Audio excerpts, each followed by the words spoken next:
Selamat pagi Bapak Ibu Saudara yang terkasih di dalam Tuhan kita Yesus Kristus. Kiranya kekuatan dan kesehatan yang daripada Tuhan dinyatakan dalam kehidupan Bapak Ibu Saudara sekalian. Bapak Ibu dan saudara-saudara yang terkasih,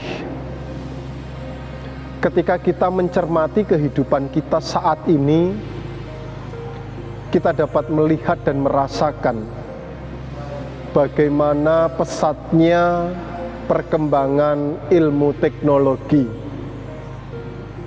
Segala sesuatu kemudian menjadi lebih mudah, dan segala sesuatu dapat kita lakukan di rumah dengan cara membuka handphone ataupun gadget kita.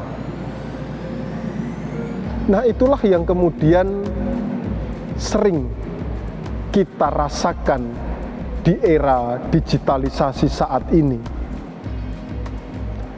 Ada istilah nge-lag, atau bisa juga disebut dengan istilah buffering.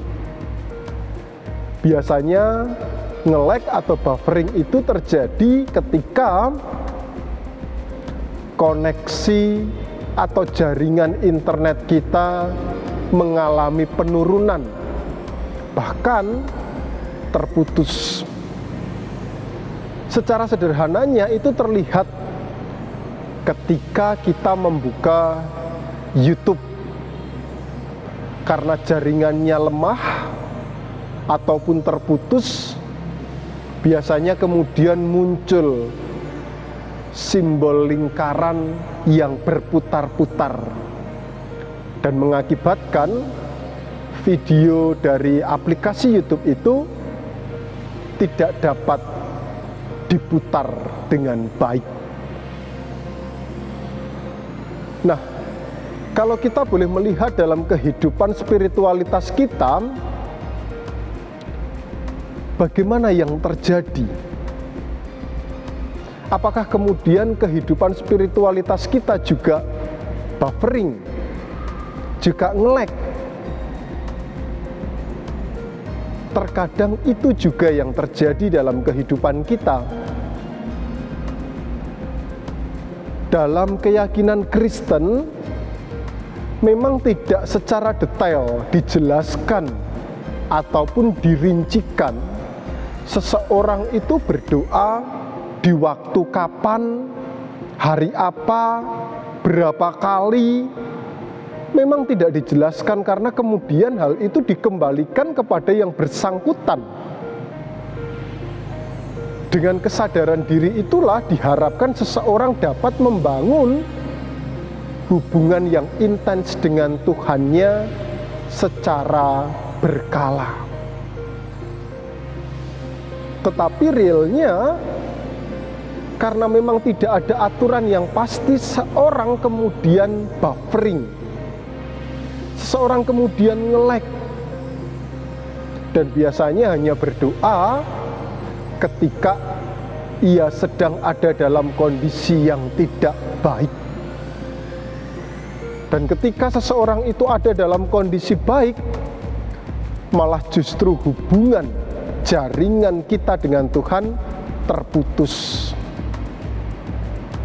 Sadar atau tidak, itulah yang seringkali terjadi dalam kehidupan kita. Nah, pada kesempatan kali ini kita bersama-sama diajak untuk melihat kisah tentang Tuhan Yesus yang memberikan pengajaran doa kepada para murid-Nya. Hal itu dapat kita lihat di dalam Lukas pasalnya yang ke-11 tentang hal berdoa.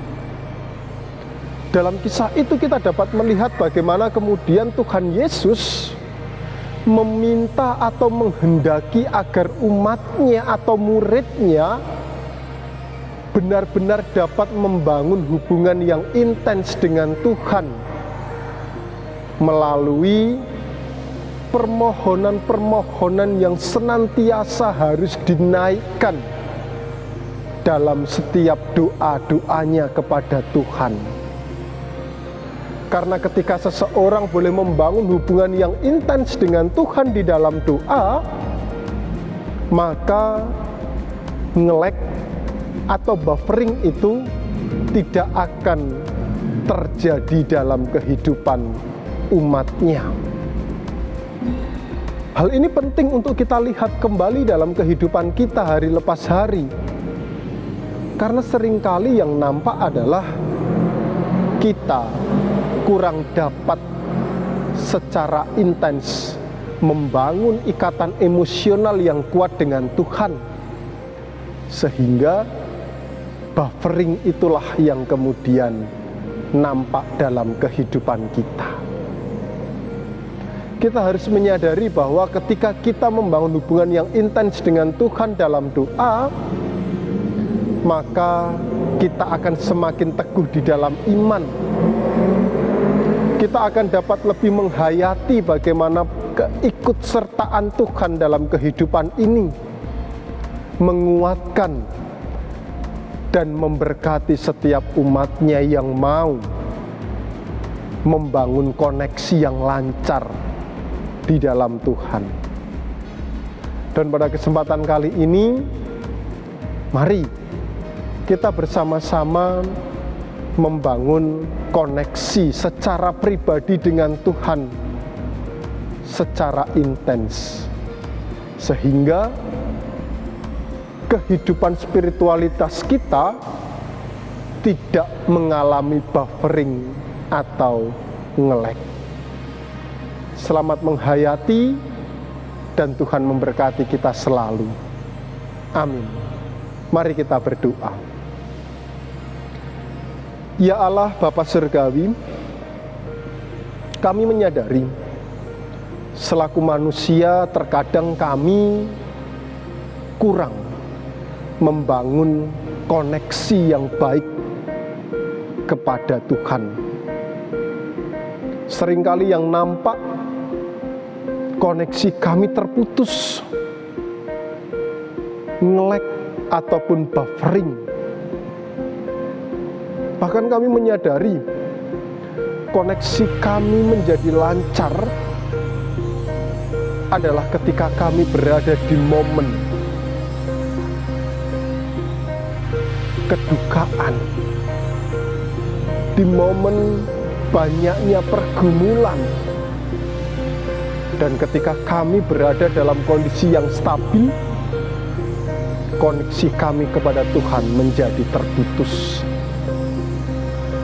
Dan firman-Mu mengingatkan kembali kepada kami agar kami senantiasa membangun koneksi yang lancar, sehingga jalannya kehidupan kami senantiasa diberkati dan kami boleh merasakan kekuatan, penyertaan, dan berkat Tuhan di sepanjang kehidupan kami masing-masing.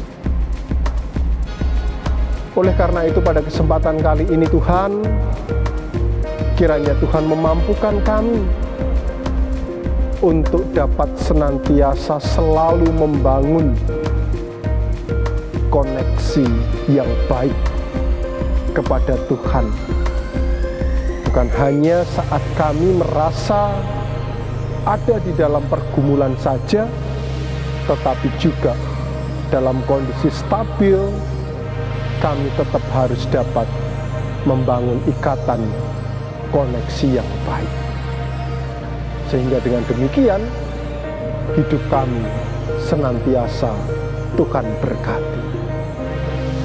Berkati juga hamba-hamba-Mu yang pada saat ini sedang ada di dalam pergumulan. Biarlah Tuhan sendiri yang memampukan agar saudara kami boleh merasakan kelimpahan. Dan di dalam kondisi kesukacitaan, biarlah hanya nama-Mu yang dipermuliakan. Kami mau menyerahkan setiap kehidupan kami dalam tangan kasih-Mu. Biarlah hanya kehendak Tuhan yang nyata atas kehidupan kami. Terpujilah nama-Mu Tuhan kekal sampai selamanya. Hanya di dalam nama Putra-Mu yang tunggal Tuhan kami Yesus Kristus, kami berdoa dan bersyukur. Haleluya. Amin. Bapak, Ibu, dan saudara-saudara yang terkasih di dalam Tuhan kita Yesus Kristus, selamat membangun koneksi yang baik dengan Tuhan. Ingat, jangan sampai nge-lag dan jangan sampai buffering. Tuhan Yesus memberkati kita sekalian. Amin.